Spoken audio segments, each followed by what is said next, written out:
Hey guys, Skittlerampage here, welcome back to a new video. I do hope you're enjoying your day today. So today we're going over New York Comic Con Funko Pop reveals for 2025. So it does look like we got around 42 reveals today from Funko for New York Comic Con, and we had some pretty crazy stuff, as well as some pretty interesting reveals too. Now guys, before we jump into all the reveals, we do have our question of the day, which is, do you have a Funko Pop or character in your collection that has a guitar? And I'm gonna go with Ember here. So yes, I know what you're thinking. One, did he get a haircut? Yes, I did. Thank you so much for noticing. And two, is today's video sponsor Whatnot? Why, yes, it is. If you don't know what Whatnot is, it's a live auction app and website where you can sell your favorite collectibles. Or if you don't have anything to sell, you can also buy your favorite collectibles there. And it doesn't matter what you collect, Whatnot most likely has it. And I'm also here to tell you guys that I'm going live on the Whatnot app over on September 20th at 5 p.m. EST. And I'm gonna have some pretty fun giveaways like this signed Sonomy, as well as Kaiju number 8 and Tang. And of course, I'll also have a bunch of things for sale too, so if that does interest you, make sure to use my sign up link down below and sign up with Whatnot to get a free $15 off your first purchase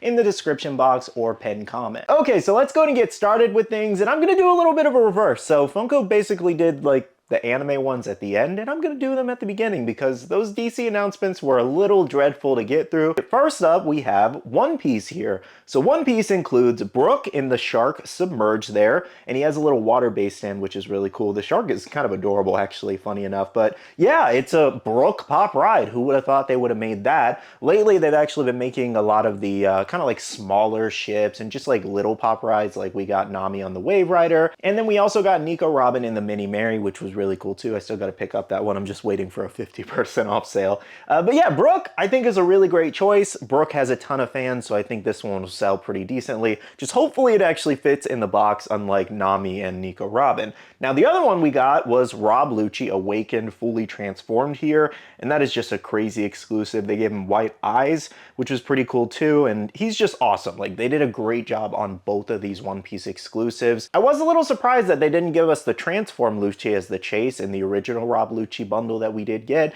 but this is also cool too, so you can grab this one and put it right next to him. Now guys, some more anime reveals we did get comes from Naruto here. So check this out, we had Itachi's Susanoo. Oh my gosh, completing that kind of trio between them, I guess, unless you want Kakashi, like a newer variation. But anyways, we have Sasuke, Madara, and Itachi there. We got the Uchihas, which is really nice. And then Shisui was from the game specifically, so I don't think we'll ever see it. Nonetheless though, Itachi here, love how this turned out. Honestly, I don't know, actually Sasuke might look a little more better in detail, but this one's incredible. So I feel like it's a tie between Sasuke and Itachi with these. Let me know which one you like better, but I really like the red on this one. Either way, he has blood going down the eye. They also colored the Susanoo's eyes too, which was a nice little touch. You have the weapon there, the shield. This thing looks amazing. I'm really hoping in person it looks really great too, because like Madara's looked really great on the glam, and then when you got it in person, it looked a little blobbish in some areas, but it is still really cool, if that makes sense. But Itachi's turn out fantastic, and all three of these are gonna look great next to each other. So let me know for Naruto fans, do you plan to pick up all of them, or did you want specific ones? Now, another anime announcement we did get, and we might as well throw in Raikou here with this too, which does include the Dark Paladin from Yu-Gi-Oh! Crazy looking exclusive. They did a great job on that one. And then 10-inch Raikou on the bottom there looks great too. I know Pokemon is from the games line, but also anime technically, so we'll just count it here. But yeah, both of these look great, though that does actually wrap up things for anime. Out of the 6 announcements we did actually get, let me know which one you're most excited for and which one you plan to pick up. Now, next up for pop video games, we did get a FNAF announcement, which was pretty interesting, and we do have Indo02, I think that's how you say that, but it looks pretty cool. Hopefully it is metallic. I think it does kind of look metallic from the glam, but we'll see if it ends up actually being fully metallic. And the other pop we got was Sonic the Hedgehog, Sonic with Caliburn there, which is pretty nice too. Next up for pop cartoons, I was a little surprised that they went relatively light on this, but the announcements they did do were pretty cool. So we did get a 3-pack of the Powerpuff Girls. I think these were in Halloween costumes. I didn't watch a ton of the Powerpuff Girls growing up, so, you know, correct me if I'm wrong there, but I'm assuming that is Halloween costumes, and the one that does glow in the dark is really cool, but I'm assuming it's just going to be the eyes that glow, so it's not going to be great, but it was interesting that they, went with that. And then the other one was Ghost Freak from Ben 10. We're finally getting even more Ben 10. As you know, we just got 2 new commons of Ben 10 and Heat Blast, which was really nice. And then we have some Funko Sodas, as well as an original Swampfire from NYCC in the past. So looks like they're continuing the con theme with some of these aliens, interesting enough. I do wish they would just do like a full Ben 10 line with like 6 or 7 pops at once, just to really test and gauge if Ben 10 fans will really pick up these pops and, buy the collections. And then maybe from that, if it does well, we could get even more, because I'm still waiting on plenty of other aliens. However, though, I think Ghost Freak was a really great choice here, but let me know what is an alien from Ben 10 you'd love to see next. Okay, next up for Marvel fans, we had some pretty fun announcements here. So first up on the left, we had Bedlam there, kind of in a comic shaded design, which is really nice, as well as we got a character we've never seen before at all, and that is Null. And Null looks so good. They gave him his sword too, red eyes, the teeth, hair flowing. They did such a great job on Null. That was just like out of left field, was not expecting that, and he turned out so great. I'm almost tempted to grab him for my Spider-Man collect. I'm almost tempted. I might, I don't know. Let's see who he shared to. Anyways, though, 2 other Marvel pops we got come from X-Men, and we got Nimrod as well as Havoc there, and those are limited exclusives. Okay, let's move on to the inevitable DC Comics announcement here. So they announced so much. DC actually had the most announcements out of anything by a lot. So first up for DC, we had a pop mystery set here featuring kind of some classic designs of older pops we got from a long time ago. So this includes Batman at 2,000 pieces, Joker at 1,000 pieces, Robin at 1,000 pieces, Superman at 500, Wonder Woman at 400, and The Flash at 100. Oh my gosh, that's going to be crazy. But yeah, these are all limited pieces in a mystery box. So basically you buy one and you kind of hope you get that specific character. Obviously, I'm sure if you're a value collector, you might want that Flash. It's going to be the most expensive. Now, like I said, this is basically just kind of a nod to the original molds that we did actually get, but these are a little different as they do actually have base stands attached to them too. And all of these pops specifically did have metallic chases way back then. So it's kind of just a nod at that. But let me know what you guys think about this announcement. It's very similar to the Huckleberry Hound that we got at SDCC, basically. Some more DC announcements we did get includes Batgirl and Joker at 2,010 pieces each, and that kind of like sketch design. I don't know exactly what that's supposed to be called, but yeah, it's like a sketch essentially, as well as we did get a brand new Superman here. And I actually really like how that one turned out. They did a good job on that one. I love the shading detail on this. Now, speaking of callbacks here, we also got 3 new clamshell pops here, including Batman, Batgirl, and the Joker here. They also did some of these at SDCC, and these are all limited to 2,010 pieces each. These are going to be tough. And the final DC announcements, like I said, they announced so much for DC. We did get Damian as Batman. We got a brand new Brainiac, as well as Batman Beyond there. And the Batman Beyond is limited to 1,000 pieces. So as I stated, we had a ton of DC this year. DC basically overtook 1/3 of the con practically, as we only had like, what, 42 reveals and there were 15 DC announcements. Pretty crazy. 1/3 of it was DC, and it felt like DC Con initially when they started revealing things, it just kept being Batman, Batman, Batman, Superman, Batman. It's like there's just so much DC here, and I was like, what's going on here? So I don't know, maybe they just felt they had so much DC, they kind of had to announce that initially to get it out of the way. But yeah, it was a little scary at first because I'm a DC fan, but I was like, okay,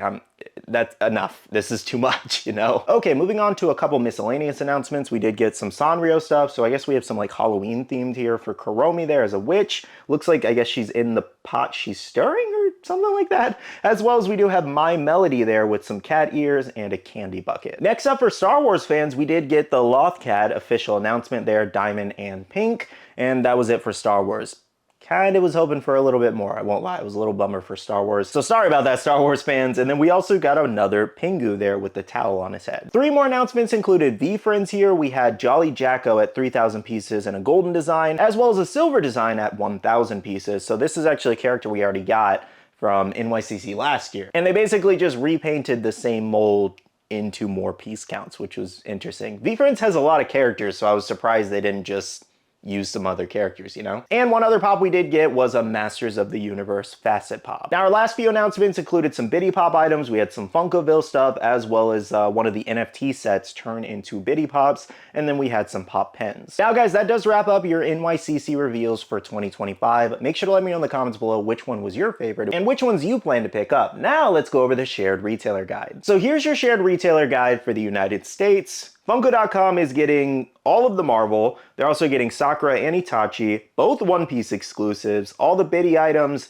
as well as a few of the DC items. A pop-in bag of a pop they didn't even announce, now that I think about it. They did not announce that Hello Kitty pop-in bag. So there you go, another Sanrio pop. Pingu, as well as the 3-pack for Powerpuff Girls and Ghost Freak. And then Amazon will be getting the 10-inch Raikou. Show-only exclusives are on the bottom left there, so you can only find them at the event. And then on the bottom right there, Box Lunch is getting the Kuromi, Walmart is getting the Lothcat, Hot Topic is getting the FNAF exclusive, and Target is getting Superman as well as Sonic, and GameStop Dark Paladin. So my final thoughts on New York Comic Con for 2025 this year: it was an interesting event. One, it was named Curiosities and Oddities, and then there was really nothing that was like oddities or, you know, it was like a weird name for this event. It made it feel like very ominous and spooky, and then maybe we got like 3-ish pops that were spooky related. We didn't get a single like true horror pop for, you know, around Halloween, which was an interesting choice for sure. And then 1/3 of the announcements were DC, and it just kind of leaves you scratch, like, is it DC Con? What's going on with that? Why did you start so strong with DC and then, you know, eventually go on everything else? So I think those were the only two like bigger issues a lot of people have, because I think a lot of people were expecting to see more horror related stuff and just like spooky stuff, and that just didn't seem to be the case. Now, as far as announcements wise, there were a couple cool things, I really do think. I don't know if this was better than previous years, to be honest. Maybe some, I don't know. It's kind of tough to tell. You always have those couple exclusives that are really good at each con there, but I thought Itachi was really nice for Naruto. That's just a banger exclusive. Lucci was great for One Piece, and then Brook was a nice surprise because people have been begging for books. Ben 10 Ghost Freak was really great too. And I'm trying to go over these exclusives. Like, the DC was okay, but there was only like 3 new pops, you know? Everything else was just like a rehash of previous things we already had. FNAF was okay. I don't think that's the strongest announcement in my opinion. And Sanrio, you know, we get Sanrio all the time. Biddy Pops, we get Biddy Pops all the time. So, you know, I think for the majority, it was okay. Noel was a fantastic announcement. I will give Marvel that. And overall, it was good. I don't even think I really want to pick up anything, personally. Considering Brooke, because I know my wife wants it, considering Brooke, I don't know if I need Lucci, because I didn't even grab the other Luccis. Oh, Powerpuff Girls was another cool announcement too. I don't know, I'm kind of 50-50 on this event because the theme doesn't really match, and then, you know, 1/3 DC announcements, but let me know how you guys felt about New York Comic Con overall. Well, guys, I want to thank you so much for watching today's video. Make sure to look out for my guide video closer to the event. I'll pretty much just remind you guys and kind of recap about all these exclusives, the exact drop times, and all that once we get more information. I don't think Funko has updated their blog just yet. They usually don't do it the same day. So I will make another video kind of following up on all of this to refresh you guys, so don't worry. But if you do have any questions right now, drop those comments down below and I will do my best to answer them. With that being said though, I do want to say a big shout out to all the awesome Patreon supporters of the channel. You guys are amazing for supporting myself and the channel. If you guys are interested, want to check out the Patreon, the link is down below. We have a Patreon only Discord where we share a lot of information, news, restocks, updates, links, and more. And finally, make sure you follow me on all my social medias at Skittlerampage over on Twitter, TikTok, Instagram, and my Facebook page, so you can stay up to date. All right, love you guys. See you guys in the next one. See you guys later. Bye.